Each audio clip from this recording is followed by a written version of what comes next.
everybody, it's Brendon Burchard. Welcome to a special edition of Growth Day. I'm really excited to talk about this month's topic, which is how do you create remarkable and long-lasting friendships?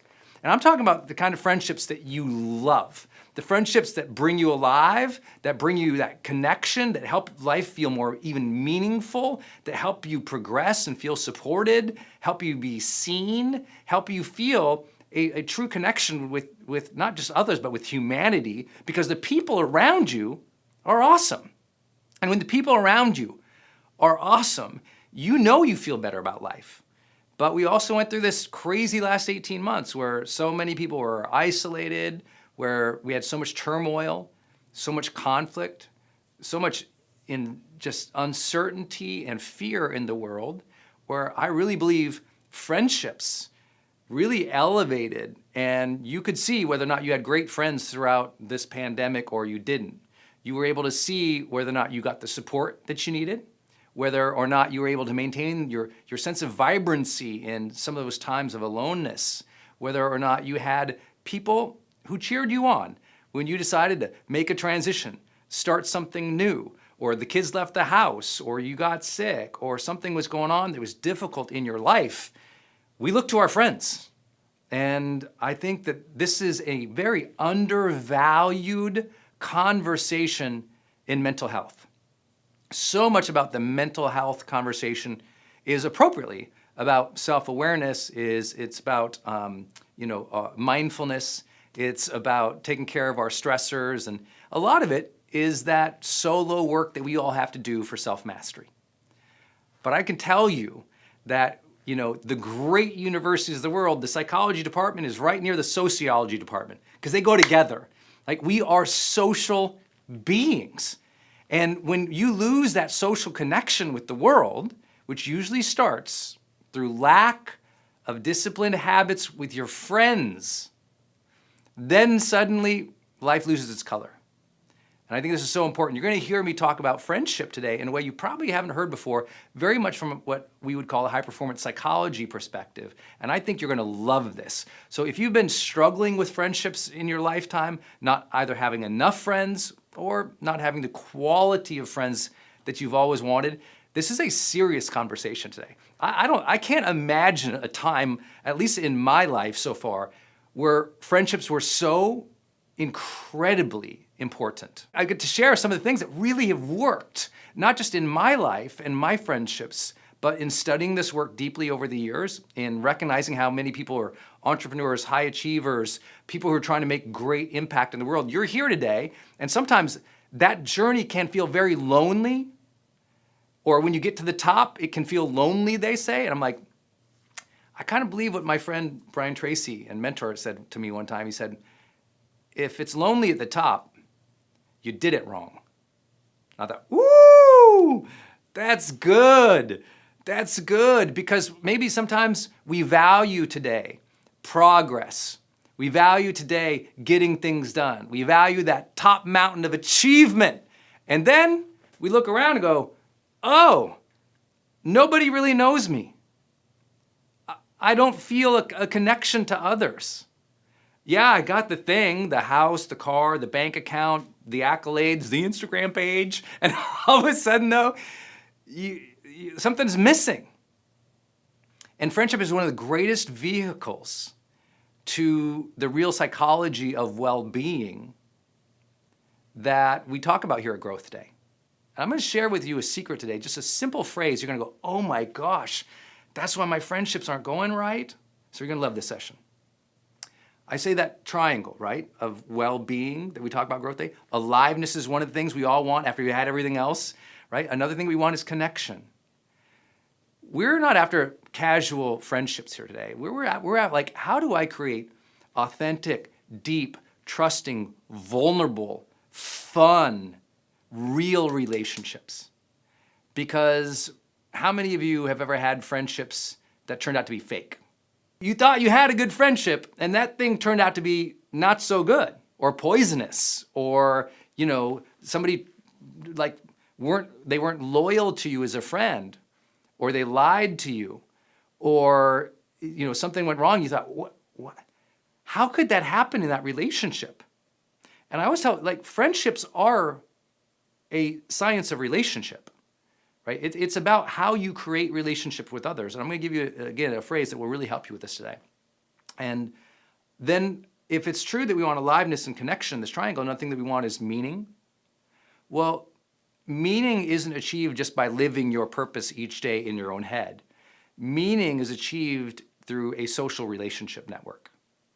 My sense of meaning is, do I feel connected to the world? And the world isn't an abstract thing. It's not like I feel connected to the oak tree. It's like, no, I mean, did you make your difference in the world? That's going to be served and answered through your social impact, your relationships with others. And I have to tell you, I've been coaching people for 20 years of my life now, and a lot of people have one friend. You know, in the United States, unfortunately, the number of people with 3 good friends has declined over the decades. You're like, 3 good friends? Oh, we got to talk about that, because some people stumble into friendships or hope for friendships. Just like some people hope to have a loving relationship. Just like some people hope to have a good job. Just like some people hope that, they get healthier. And then there's strivers who take life a little bit by the reins and say, no, let me architect that, let me build that. And I'll give you my own examples today of where I sucked at friendships. And I had to learn, how do you do them? And how do you create them? And once you know how to create and craft them, life really opens up for you. And it becomes not just more alive and connected, but more meaningful. Like a sense of meaning happens when we have a tapestry of social relationships that are real and impactful. And then, of course, in the middle of that triangle, you always see me draw out growth. That your friend should be lifting you up, not pushing you down. Your friend should be inspiring you to get better. Your friends should have your back, but also be willing to challenge your face. You know what I'm saying? Like your friends are and should be one of your primary growth drivers in life. Most people choose ambitious goals to be their growth driver. Oh, I'm going to do something that's hard, or I'm going to try to achieve this amazing thing. I'm going to try to become a millionaire or make this difference or build this company or, have this type of family. And it's this external climb, this thing they're trying to achieve. And too many people forget, it's like, actually, one of the best drivers of growth isn't your job, isn't your goals, it's your friendship circle. And when your friendship circles make you a more alive, deeper, caring, thoughtful, authentic person in the world, I'm telling you what, guess what? At work, you're better. At home, you're better. Your art gets better. Your sense of life lifts. Let me share with you what I really believe to be the 2 central problems of friendship. Okay, the 2 central problems of friendship. The first one is a failure of each of our own. Like, I'm just taking this on myself as well. It's like we fail in life to realize most of our friendships were assigned, not aligned. Most of our friendships were assigned, not aligned. What I mean by that is many of our friendships happen because group assignment, right? Think about it. Some of your best friends, where'd you meet them? School? Your neighborhood? Some other affiliation, maybe at work?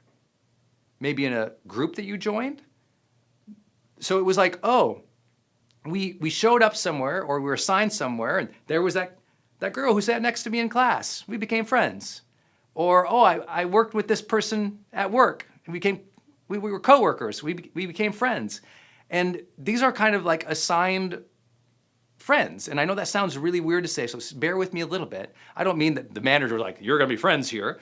What I mean is, because of your group, your affiliation, or where you were, you kind of met people there, and by default, by you being a good person or communicating or doing stuff with them, you kind of became friends.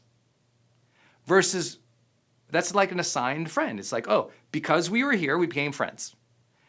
Versus an aligned friend, which is, oh, I'm an adult now. What are the types of friends that I want to create that align with my passion, my dreams, my lifestyle, my values, my beliefs, the things that I want of life, and let me go get them, not let them fall into my lap. Which brings up the second designation. And this is hard to say to people, and if you're in a place where you feel lonely in your life or you feel like you don't have great friendships, I promise this will be so helpful for you today to even know how your own brain thinks. And many of us, and I was this way probably all the way throughout high school even, I never, and this is the second problem of friendships, I never made the deliberate choice to have remarkable friendships. I kind of ended up with friends. Anyone know what I'm talking about? Who's like ended up with friends? Well, if you kind of just ended up with like this person, it was kind of, my friend, one of my buddies he goes, I don't want no rando friends. And it was like random. Now, I love random. I love the universe. I love God. I love coincidence. Listen, I read the Celestine prophecy. People are glowing out there for me. I believe in that coincidence stuff. But I can also share with you, like, if you just allow randomness in your life all the time, you'll always feel a sense of mediocrity too. We have to stretch.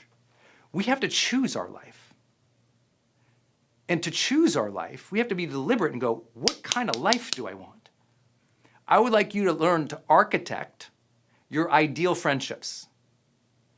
And can you get all of them, and will all your friendships be perfect? I'm not that guy. I'm not here to promise everything's going to be sweet and perfect and peaches in life. I am here to suggest, though, that if you haven't deliberately chosen the types of friendships that you want, that's a problem, especially if you're an adult, right? And that's the thing is, we're not encouraged to do that. Think about how much time people were feeding your ears with the idea you had to be really thoughtful about the career you choose.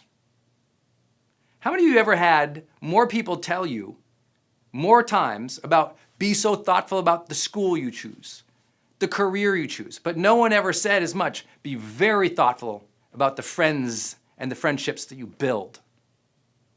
And that's why we have a lot of high-achieving people who are lonely their whole life. Well, think about your career. What are you going to be one day? Very rarely, what's the type of social network you're going to build around you? What's the type of friendships you're going to architect? What are you going to be proud of in terms of your friends in the future? What do you want your friends to achieve? What do you want your friends to experience in life? Not just what they give you, but what are you going to give out too? What kind of friendship do you want to create and experience? How do you want your friends to actually interact with one another? Have you ever thought about that? We spend so much time, if you're a parent and you have 2 kids, you're so worried about how they interact, right? I know people who've never even thought, how do I want my friends to interact? I mean, they might think, you know what, we shouldn't put them in a room at a party because they have this history, that background, but very few people are like, I'm going to actually teach my friends how to be friends with one another. Now, I know some of you might be like, this guy sounds like a control freak. I'm like, I am, but I'm a happy one. You know what I'm saying? I think this is such an important area to architect. Most friends have never talked about how to be friends. They just go, you want to go to lunch? They go to lunch. They talk about the weather, the waiter, the food, what's going on. They leave.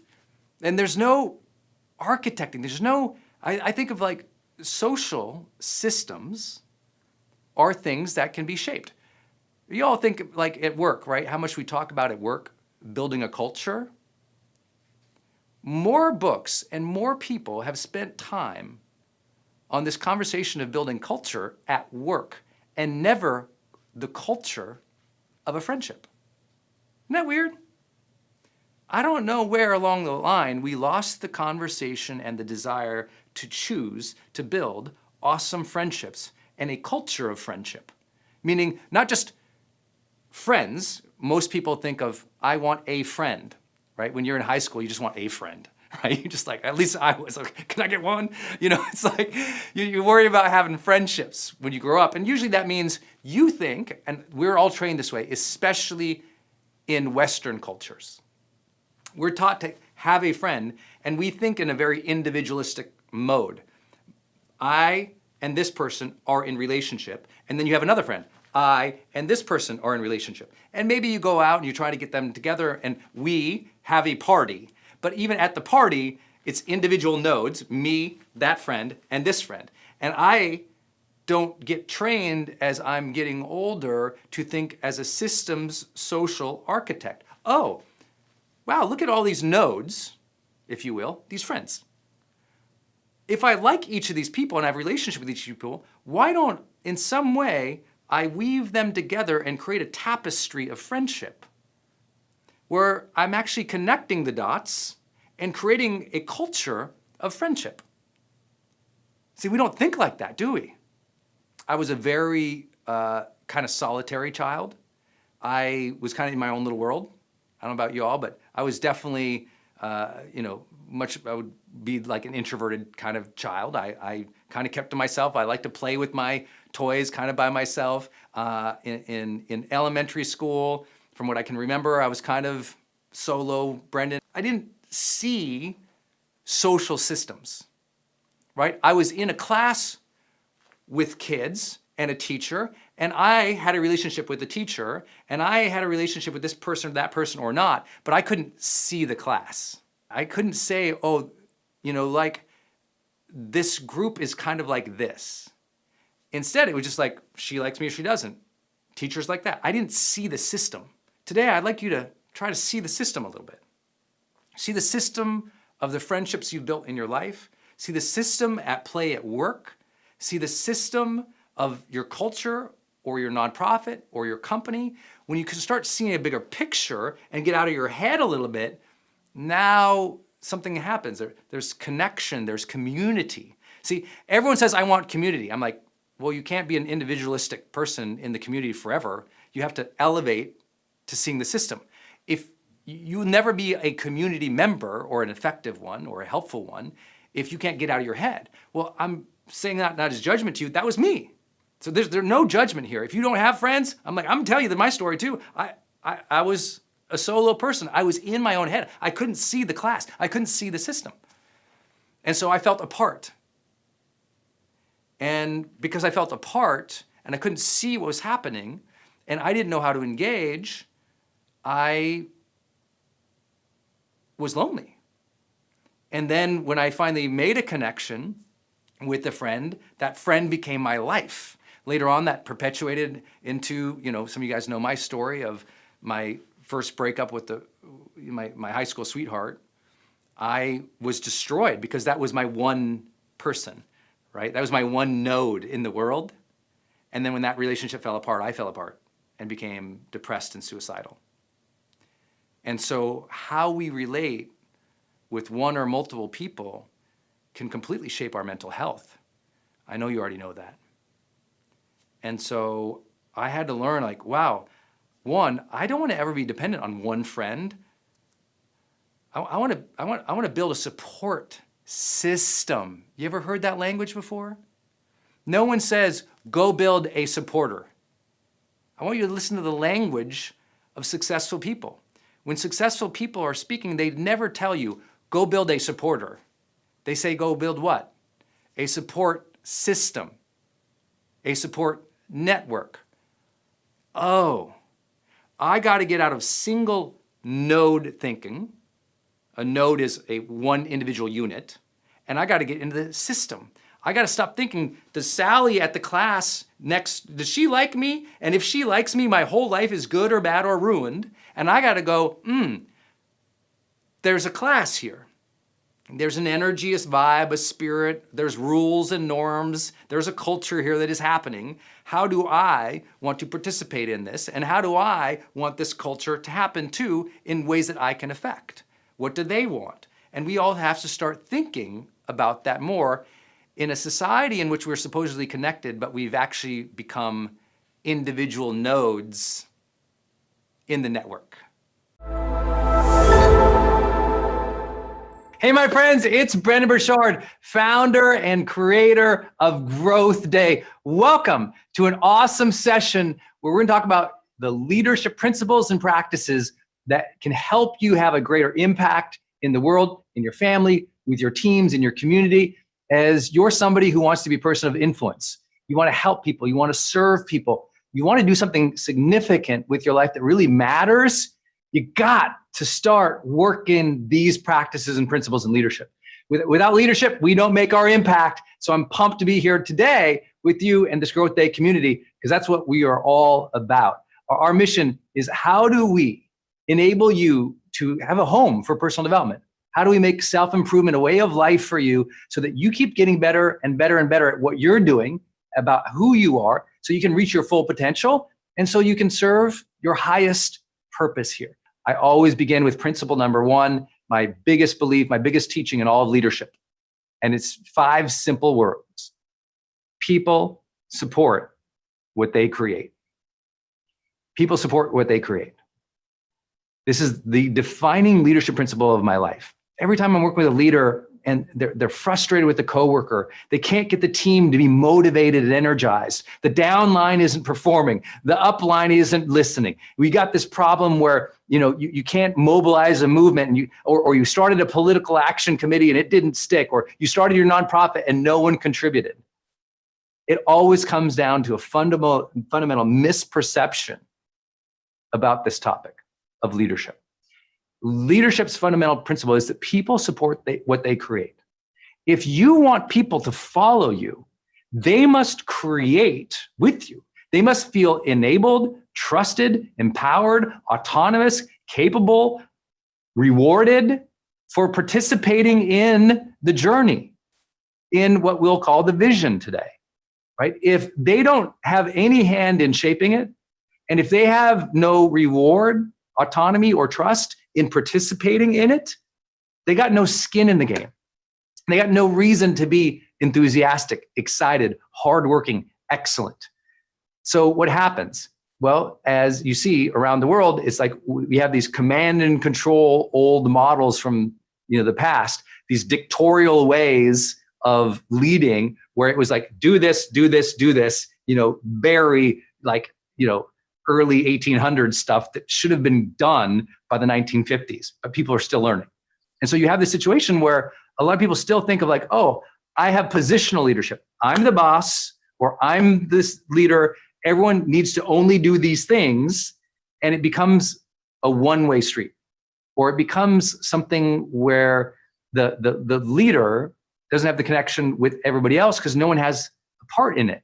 They can't play yet. They don't believe in it yet. Even if they like you, even if they think you're an okay person, even if you had great successes in the past, if you don't get them collaborating to create where we're going, how we're going there, and how we'll be together, they're not interested. They'll pretend, they'll take the paycheck, but they'll be gone in 6 months. Or when the tough times hit, or the stock price goes down, they're bailing, man, because they're thinking, you know what? I'm not part of this. I'm not part of this. The new buzzword of the last decade was certainly culture in organizations, even in our homes, right? Create a culture of openness, of diversity, create a culture of enthusiasm, create a culture of accountability, culture. What does that mean? Culture is the outcome of the philosophy that people support what they create. That we're collectively shaping a culture. Well, we collectively shape the leadership journey too.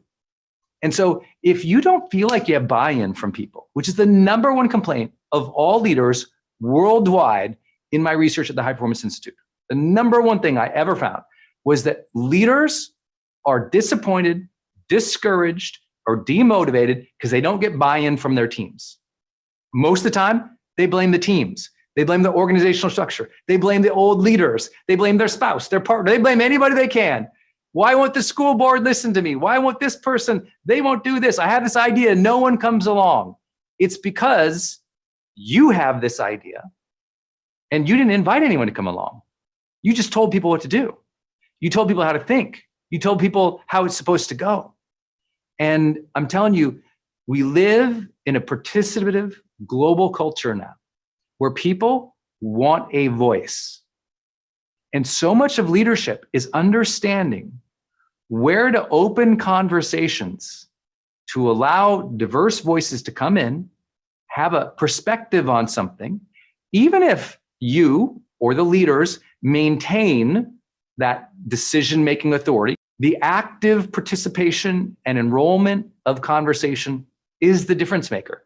And your job as a leader, listen to this, is to hold that space, to set the standard, the expectation, the structure for that space for other people to participate. Now, I know some of you, the leaders out there are like, yeah, but that's super hard, the timing of that and when, and some people have a voice, but they don't know what the hell they're talking about. They're not an expert, Brendon. Why would I listen to them? And oh my gosh, does this mean more meetings for me? Don't worry. This isn't about you doing more meetings just to listen casually. The principle I want you to write down: people support what they create. The 5 most important words in all of leadership: people support what they create. If you get that principle, we can change the world.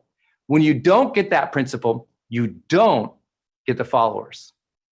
Now, with that, I want to introduce a concept, that I've literally been teaching for 21 years now. I don't like the word followers. I don't like the word leaders versus, or the positioning leaders versus followers. If you studied with me before, I really believe you have leaders, and instead of followers, you have collaborators. It's just a different way of defining things. Unfortunately, in our world, because of popularity and ego, when someone follows you on the internet, it all became about a one-way street. And so now we've ingrained in people's human behavior this idea that I broadcast my world and you should follow it. That's come into organizations. I tell you what to do and you should follow it. Versus, hey, we're co-creating this organization together. We're co-creating this team. We're co-creating this marriage. We're co-creating this family. Soon as you get that you're co-creating your family together, you're a different styled parent. Most troubles in parenting relationships and familiar relationships come from an old model that it's the parent versus the kids, and you do what I say, or you're not loved, you're dead to me. That really didn't work so good. We've learned that to have healthy and adaptive children, they need to feel part of the family process. They need to feel connected, cared for, and collaborative, literally, in how their day goes, how their life goes. They need to have a voice in it. Or later in their life, they're more passive towards chasing what's important to them. They never develop that autonomy early enough. So now, unfortunately, they do. They follow whatever's happening at school. They follow whatever's happening with that peer set, and they follow it often right into places you didn't want them to go. And so by controlling them too much, it removes their autonomy. By removing their autonomy, now they'll follow often the wrong people at the wrong time, stay in the wrong relationships because they didn't develop personal autonomy. Why? Because someone in their life too late failed to realize that this person had to be participating in shaping their life, their days, their weeks, their dreams, their destiny earlier. And I think that's so important in this world today, where you get a lot of blind followership to ideology or darker kind of like the darker side of humanity, where people don't question or they don't think because they haven't been participating in shaping their life. And we have to be aware of that as leaders. It's like, oh, you're going to have some people on your team who are super participative, and other people, they were never given autonomy or trust or a voice, and they're super smart, but you're not getting enough from them. They just need to be enrolled to participate in a different way than the person who's always had the benefit of being in communities where they were heard. We live in a world right now where so many people have never actually been heard. then we expect them to perform as high performers in their organizational settings. It's like, oh, you have to be aware of these things. Some members of your team and some members of your family haven't been heard, haven't felt heard, haven't been allowed space for it. And I don't just mean listen to, I mean being allowed space to make decisions together about what's important. And that's just so critical. People support what they create. So you got to be thinking, I would love for you to evaluate yourself as a leader. Go, okay, on a scale, this is the workshop part, this is personal development, right? We're going to do the work. If you wrote down people support what they create, I'm curious, on a scale of 1 to 10, 1, yeah, you don't get that. 1's a bad number, okay? 1's the worst. I won't give you a 0. We'll give you a 1. And then there's 10. I'm going to ask you 2 questions to score yourself here. 1 to 10. First score, how conscious have you been about this principle?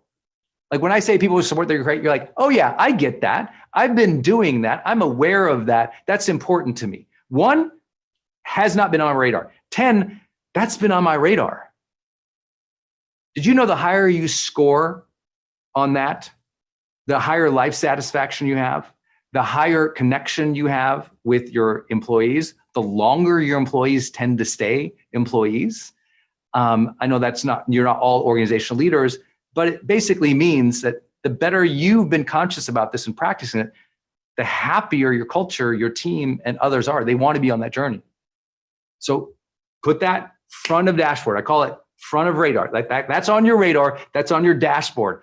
Have I been leading in this style, or at least aware of this? People support what they create. Okay, got it. The second way I'd love you to score that is to take a look at the most critical members of your team. Maybe this is your executive team, or the most important people in your life, your family, and look at each of them individually through this lens. It's like, oh, has this person been co-creating the experience with me? Have they been active in that or passive in that? And not as a judgment to them, like a 1, they're bad. It's that, oh, if they are a 1, I, as a leader, need to create a process, a rhythm, a meeting, an opportunity for this person to get some decision-making authority, to establish some trust, to, if anything, to be heard more in meetings. Maybe this person is never called on. They never get the opportunity. And you're gonna oh, I'm gonna be aware this person has not been participating. And I need that participation from them if we're gonna have long-term success, and we need to participate together. So let me have that. So I'm always thinking about that. And when I work with leaders and I coach them in high performance, it's always about, okay, let's work through your team. Let's walk through this principle, and let's talk about each of these critical team members. And do they feel empowered to be part of the process? Because people support what they create is ultimately people being part of the process. Because guess what? When they're part of the process, they've helped come up with the decisions. They're working towards something they had a hand in. They fight for it. They stay focused on it. They have ego and decision-making in that process, and they want to protect it. When someone has an idea, you know what they want to do? They want to own that. They want to protect that. They want to perpetuate that. They want to ensure that that idea lives. And they'll do that sometimes sanely and unsanely. You could look at across humanity, the worst of the human conditions and human actions in the world came from people who had an idea and they believed it and they shaped it and they fought for it till death when it was destructive towards others. And the most beautiful parts, the better angels of our nature, came from those times in which we had an idea, we were participative in that idea, continuing shaping it, evolving it, making it even better. And as we made that even better, oh, okay, we made it together better together. We'll fight for it, we'll participate in it, but we'll do it for positive ends. It's a difference maker, isn't it? If you look around the world, even today, like at higher, political levels, as an example, like I happen to be doing this today on July 1st, so we're not too far away from an upcoming Independence Day in the United States. And that idea of democracy, of a participative democracy, that's a different way of thinking, and it changed the shape of history. And you saw we're still refining what our republic is and how it works together. We're still trying to figure out our systems and our rules. We're still working on an active democracy. And that's an incredible thing, an incredible blessing. And it's one reason why the country, at least globally, as I'm filming this, leads the world, right? People support what they create. Now, I don't want to get political with you where people are like, I don't agree with this, or those Americans, or whatever. I'm just here to say there is definable, demonstrable, and great examples across organizations, across political systems, across socioeconomic systems, that when people are allowed to participate, better ideas come up, people have more buy-in, people stay committed over the long term, humans become more resilient themselves. It's important.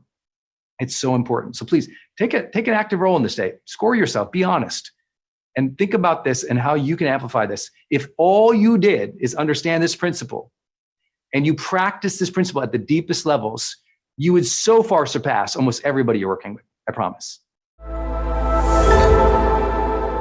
We're gonna have some fun today. We're gonna talk about your confidence. And I am really excited to break down a framework for you. And I hope in doing this, help you realize where some of those dark days come from, where you lose faith in yourself. Where those dark days come from when you have a lot to do, but you just don't feel like you can figure it out. Where that, when you get to go out in the world again, or when you're on a Zoom and you got to show yourself to the world, and you feel awkward or weird or insecure, that you tap back into that authentic strength, that truth of who you are. And that as you go through your life, you feel confident that no matter what life is going to throw at you, you're going to learn, you're going to figure it out, you're going to develop your capabilities. And many of you are going through really hard times right now. Sometimes it's just hard to even be positive. You can be so consumed and so overwhelmed by the negativity of other things out there. You just go, oh my gosh, this is just hard to feel good, let alone confident. I'm going to break down a framework that I hope some of you are familiar with, but today we're going to talk about it with a different lens of how to overcome insecurities and what specific daily and monthly habits you might set up for yourself to feel more strong. So this is a piece of paper. It's a framework for confidence that I have on a board in my office. See, we need reminders. We are visual humans. We need to look at something to remind ourselves of something. And so, you see, I have this, I'll share this with you in a minute, but I want to get the practice in your mind. The practice in your mind is you should have instructions to yourself on a wall somewhere. So you're like, if you walked into my office and say, Brendon, why do you have a framework for confidence on your wall over there? And I go, well, because sometimes I don't feel confident. And what do we do when we don't feel something?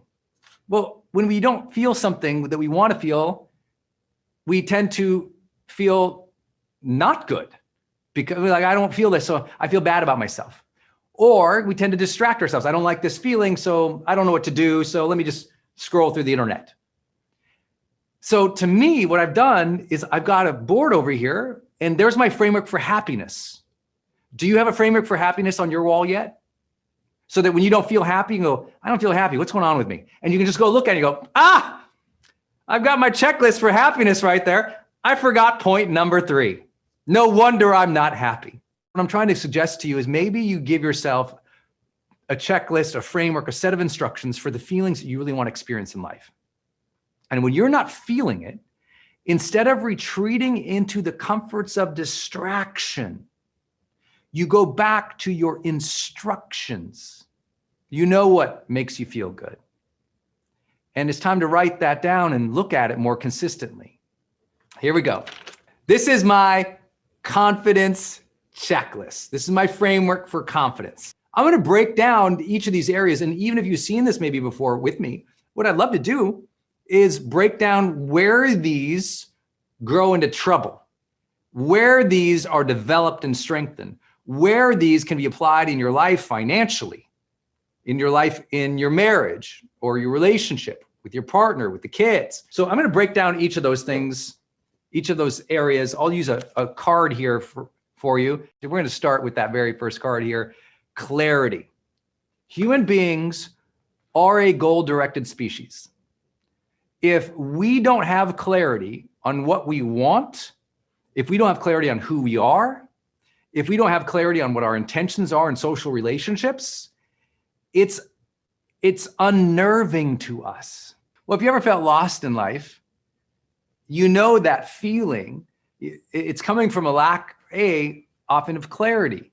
We'll talk about this. You just don't know who you are, what you're about, what you want anymore. And it's unsettling when you lack clarity. It's really unsettling. You're like, I don't know what I'm about anymore. And this is where midlife crises come in. Clarity is something it's like knowledge or a goal or an aim, but it's loosely held. What I mean by that is like, okay, that's important to me, but I can be flexible and adaptive as well. It's not this idea that you have total 100% complete certainty and you're total certain all the time. It's like that is a adolescent dream. No, there is no absolute certainty in anything in life, right? And so we have to go, okay, I can have clear direction, or I can be strongly committed to this thing, but lots of people who are absolutely certain about something shifts months later. So here's my question for you. On a scale of 1 to 10, in the last 60 days, how clear have you been about what you wanted in life? Did you start the day with some clarity about how you wanted to live that day, show up that day, treat other people that day, serve that day? So let's think about where sometimes you feel insecure. You're going to go to that party or that networking function. You feel insecure about yourself. Why?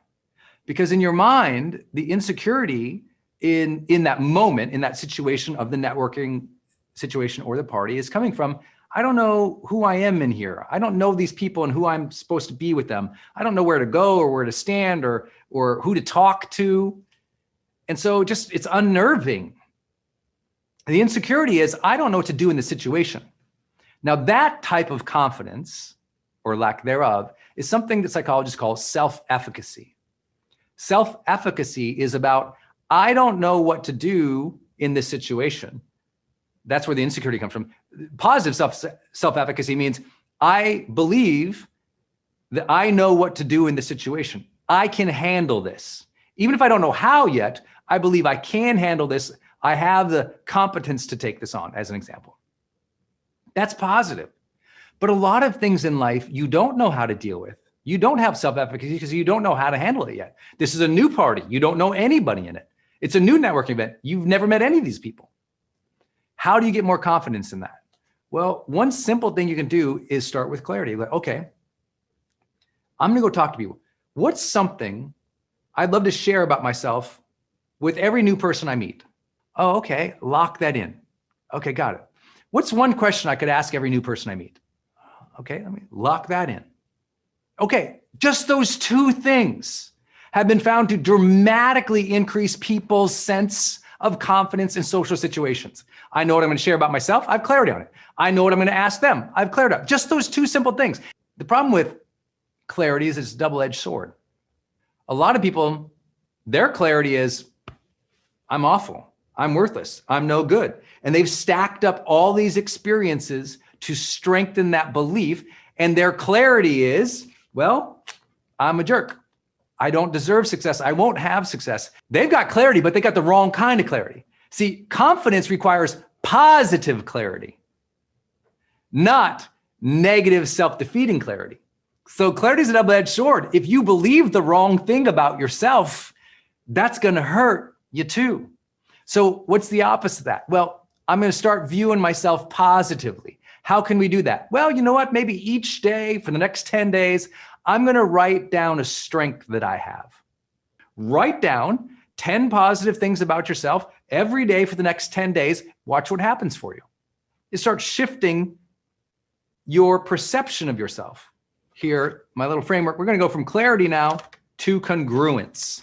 Congruence is living in alignment with what you know is the best of you, living in alignment with the best of who you are, living in alignment with your values, when you are not congruent, your brain logs that. And what it says in that log entry, not living your word, not living your truth, not doing what you said you would do. And too many of those negative withdrawals sucks away your confidence. But here's what you need. To be congruent, what do you need? Clarity. You say, okay, these are my values. These are my beliefs. This is what I think is important as a human being, as a parent, as a caregiver, as a leader. Congruence measures whether or not you're doing what you said you're going to do. And that's important. So here's the simplest fix. If you've been pulling too many withdrawals out of that bank account, it's time to put some back in. And so today might be the day you go, where have I been incongruent? Where do I say something and I don't do it? Where are you out of congruence? And can you do the simple acts? Sometimes when you're out of congruence, first you just apologize to yourself. You say, you know what? Gosh, Brendon, I haven't been honest with myself. Let's make a change. I think the fastest path back into congruence is an apology. An apology to yourself, an apology to other persons. It takes a lot of guts to say you are wrong. It takes a lot of guts to acknowledge you could do better. This one's fundamental. You get to decide today what to be congruent with. You get to decide who you are, and you get to decide to show up and live into that. Third big idea, competence.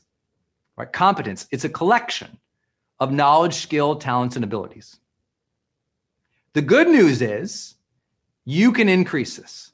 So here's what I want you to do. Every day, I want you to have clarity on what skills you are working on in your life. That's how we're going to get competence. Competence for too many people comes 2 years too late. Why? Because they wait too long to start developing a skill. Every day, I'm very clear about what I'm trying to improve. Every day I'm learning something, but I'm learning not just casually or passively. I'm trying to get better at this thing. I want you all to have an ambition to have 1 or 2 or 3 skill sets that you're literally world-class in, that you're world-class in. Not because you need the ego that I am world-class. No. Because you need the challenge. You know why a lot of people lack confidence? They never engage challenge. You want more confidence? Engage in challenge more often. The more challenge you engage in and you incrementally improve in it, the more your brain goes, yep, there I did it again. And what happens when you don't have confidence, you don't engage in challenge. When you don't engage in challenge, you don't get more competence. So you don't get that confidence loop we were talking about, the flywheel. You all follow? So for those of you, if you're like, but I just lack confidence, like challenge yourself more. But you're like, but I'm lacking confidence. I'm like, exactly. See, it doesn't, you're going, well, I'll get confidence, then I'll do the challenging things. I'm like, the other way around. You want more confidence, do challenging things more often. When you do challenging things more often, you learn. When you learn, confidence. Connection. When you don't have a connection with yourself or others, confidence goes down. So you want to feel more confident in life? Reconnect with yourself and others. With yourself, that's your morning routine. Lock in that morning routine.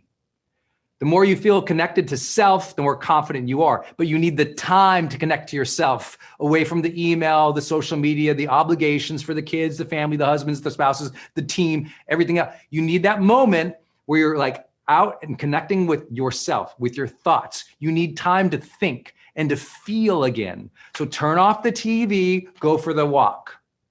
Put down the phone, do the meditation. Get away from the social thing 10 minutes earlier so you can sit in the car and just think before you go home. You need more space to be thinking and connecting with self. So build that in your life, self-connection. Second part, the most important part, we know environment dramatically shapes your confidence, the connection you have with the people around you. This means be around positive people, contribute around positive people, learn from positive people. It means create great relationships in your life. I want you all to improve this one. Simple action, simple daily, weekly, real life action. You must start sharing your real thoughts, feelings, desires, and goals with the people around you. You got to do it more often. Here's where you lack confidence in life. When you won't share your truth because you're worried what everyone else thinks. That's what high schoolers do. You don't do that anymore. You're too damn old. Now you share your truth with other people and realize most of them won't get it, won't understand why it's important, won't support you, won't care, or at least won't get in your way and say anything at all. But the less you speak your truth to other people, the more superficial your connections are with them. Number 5 is capability. Competence is the knowing, the knowledge, skill, talent, ability. Capability is you can do it every time. It is like a strength, if you will. It is something that is, you are highly capable at that thing.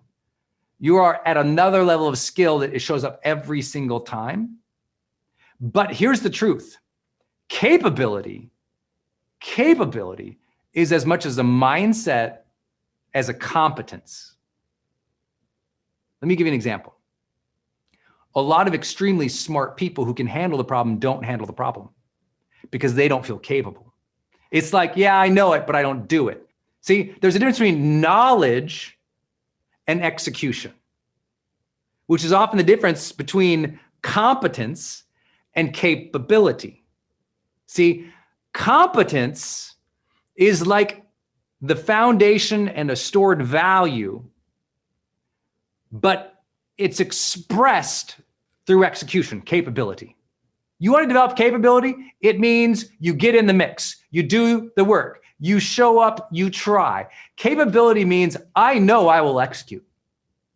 That's what, to me, confident capability is. I know I will execute. How do you do that? You have to be more consistent in your execution. You need to be way more consistent in your execution. We talked about decision earlier. Decision is great. Action is required. We've got to get you to execute more of those to-do lists. You want more success, you want more joy, you want more confidence, you got to execute more of the plans. Capability is self-trust to take the action. It's not just, do I know how to take the action? It's, I'm an action taker. I'm going to show up. I'm capable to handle this. I will do this. I trust in myself to handle this, to execute again and again and again and again and again. That's capability. And I really want you to develop that in your heart and in your soul by checking off the simplest of things each day. If you have a list of 3 to-do lists, if you wrote down your 3 top priorities for the day, do those first. Before you do your social media, before you reply to everyone's DMs, inbox, voice message, text. It's like, listen, I have so many people who they spend all day just checking their email to reply to everybody else. Now that's fine if that's your job. If that's customer service, do that. That's your job. But if you're an entrepreneur, as an example, or you have a whole list of other priorities and you're just checking into other people's agendas all day to meet all their obligations, and you keep missing your key priorities day after day after day after day, your brain doesn't feel like you're capable anymore. Even though you might be smart, you're competent, but your brain doesn't believe you're capable. Last big idea today, contribution. You want confidence? Give more. You want confidence? Make your difference. You want confidence? Do things that matter. Why? Because A, those things are celebrated in the world. Generous, giving people tend to have greater what? Connections with other people. Generous, giving, caring, hardworking people tend to have what? More clarity about who they are. They're more congruent. These things, they feel more capable. Like generosity, doing things that matter, giving strengthens the whole rest of the model. The whole model drives itself when you've got each of these pieces running, right? Each of these pieces touches one another. Contribution's a key. It really is. Sometimes when you feel so bad about yourself, you're not going to shake yourself out of that. But what can shake yourself out of that is service. Sometimes you got to get out of your own head. And to me, what has created a great confidence and reverence for life in my life has been, I've been volunteering most of my life. When you're a volunteer, when you show up for others, when you volunteer to help out, whether it's as simple as helping a friend move or going down to the local soup kitchen or volunteering for that nonprofit cause that you like or running that fundraiser even though you don't know how, those contributions make a difference. Maybe your contribution is your art. Maybe your contribution is your time. Maybe your contribution is financial. Maybe your contribution is mentorship. Maybe your contribution is your content or your book or your work. Whatever that is, if you can do the same thing where you can give generously to it, give to your work, be generous to that contribution, be in the moment when you're serving someone who is in need, you get a little more spirit inside. And when that spirit of goodness is inside, you can share it more too. This can be your day for personal growth. This can be that day you committed to and you remember and you go, that was the day I got myself a community. I got better coaches. I committed to making my life the absolute best that I could. This is that day. Make today your growth day. Click the button on this page and sign up right now.